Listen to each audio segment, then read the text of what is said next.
Hello students, हमने पिछली class में आपको जीडीपी के बारे में बताया था। जीडीपी बराबर होती है summation of P into Q. P यानी प्राइस लेवल और क्यू यानी क्वांटिटी लेवल, और समेशन का मतलब उनका कुल जोड़। तो हमने एक एग्जाम्पल के द्वारा भी आपको इस बात को समझाया था। ओके, आज हम इससे आगे की अपनी धारणा को शुरू कर रहे हैं। आज हमारा नेक्स्ट टॉपिक है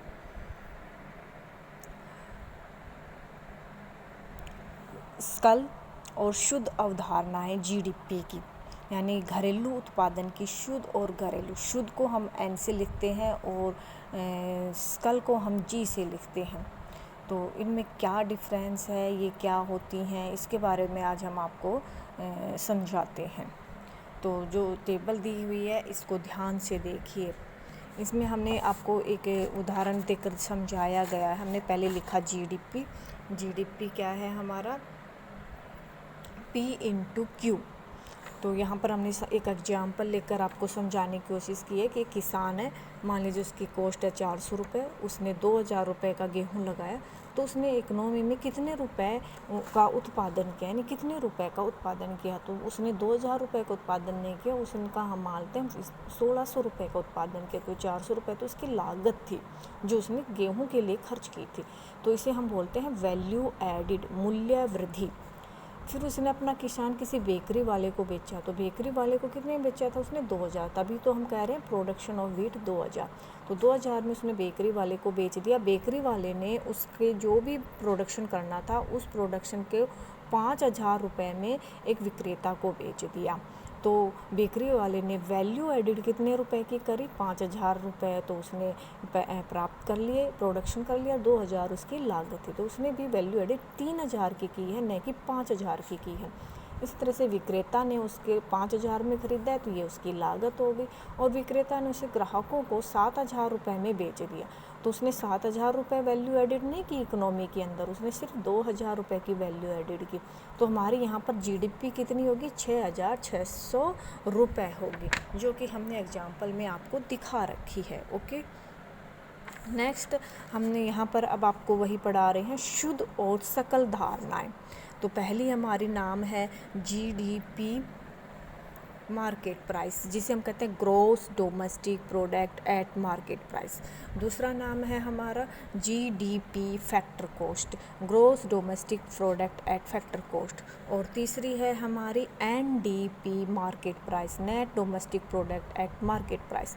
एंड लास्ट इज है हमारी NDP factor cost, net domestic product at factor cost. इसी को ही हम घरेलू आय कहते हैं।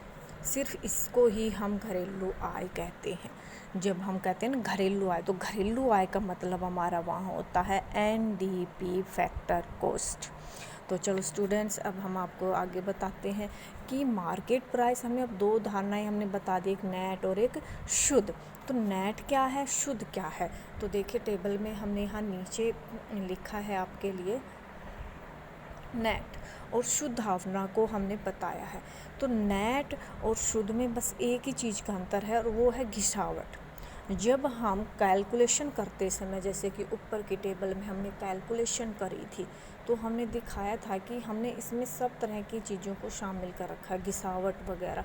घिसावट क्या होती है? घिसावट का मतलब हमारा जो हमारी जैसे मशीनें हैं वो टूट फूट जाती हैं, उनमें अचानक कोई दुर्घटना हो जाती है, अप्रचलन यानी फैशन से बाहर हो जाती हैं, जैसा कि हमने इस पॉइंट के द्वारा आपको यहाँ पर दिखाया है।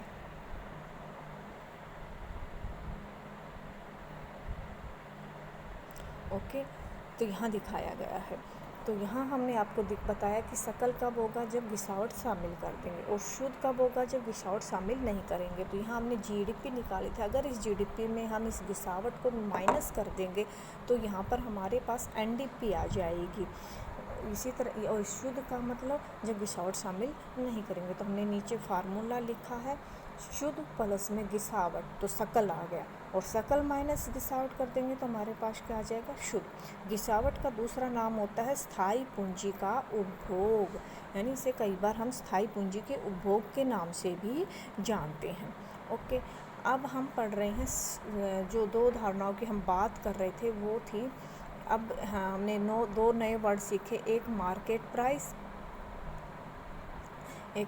प्राइस और एक फैक्टर कॉस्ट। अब ये दो अलग चीज़ें क्या आ गई, तो मार्केट प्राइस वो होती है जब हम इस जीडीपी के अंदर हमने जो कैलकुलेशन की थी इसमें हमने मार्केट प्राइस को शामिल किया था, यानी अप्रत्यक्ष कर है और आर्थिक सहायता। अगर हम अप्रत्यक्ष करों में से आर्थिक सहायता को घटा देंगे तो जो आता है वो जोड़ देंगे तो वो बाजार कीमत पर होगा, और अगर उसको हम घटा देंगे तो वो साधन लागत पर होगा। बस यही डिफरेंस है, यानी अप्रत्यक्ष, तो हमने आपको फार्मूला लिखकर दिखाया गया है। क्या दिखाया गया है कि बाजार कीमत माइनस में अप्रत्यक्ष कर प्लस आर्थिक सहायता, तो क्या आ गई, साधन लागत। इसी तरह से साधन लागत प्लस में अप्रत्यक्ष कर माइनस में आर्थिक सहायता, तो हमारे पास क्या आ जाएगी, बाजार कीमत। तो ये अप्रत्यक्ष कर क्या है, जैसे जीएसटी है जो वस्तुओं पर लगता है, तो वो क्या होता है, अप्रत्यक्ष कर है। और आर्थिक सहायता सब्सिडीज होती है जो सरकार देती है किसी वस्तु के उत्पादन को बढ़ाने के लिए। तो इन दोनों के डिफरेंस के द्वारा हम बाजार कीमत और साधन लागत की कैलकुलेशन करते हैं। ओके, तो आगे हमारा डिस्क्रिप्शन यही चल रहा है।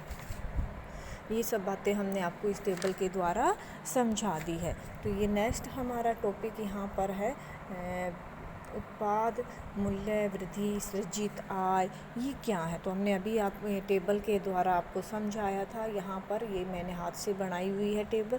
तो इस टेबल के अंदर मैंने आपको समझाया था कि उत्पाद क्या है। तो ये क्या है, हमारा उत्पाद है।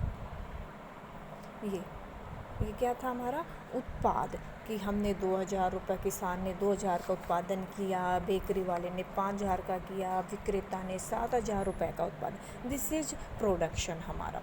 इसमें वैल्यू एडिड क्या थी, ये हमारी वैल्यू एडिड थी जो हमने दिखाई थी पीछे, कि इसमें प्रोडक्शन में से हमने लागत को घटा दिया तो जो बचता है वो हमारी वैल्यू एडिड होती है, और यही हमारी इनकम जनरेट हो रही है। तो इकोनॉमी के अंतर्गत हम वैल्यू एडिड को शामिल करते हैं, इसको प्रोडक्शन को नहीं, क्योंकि इसमें तो गिसावट भी शामिल है। ओके, तो कल हम आपको करवाएंगे नेशनल इनकम की कंसेप्ट। आज ये थी हमारी घरेलू इनकम की कंसेप्ट, सेम ऐसे ही हमारी होंगी नेशनल इनकम की कंसेप्ट। Okay, thank you.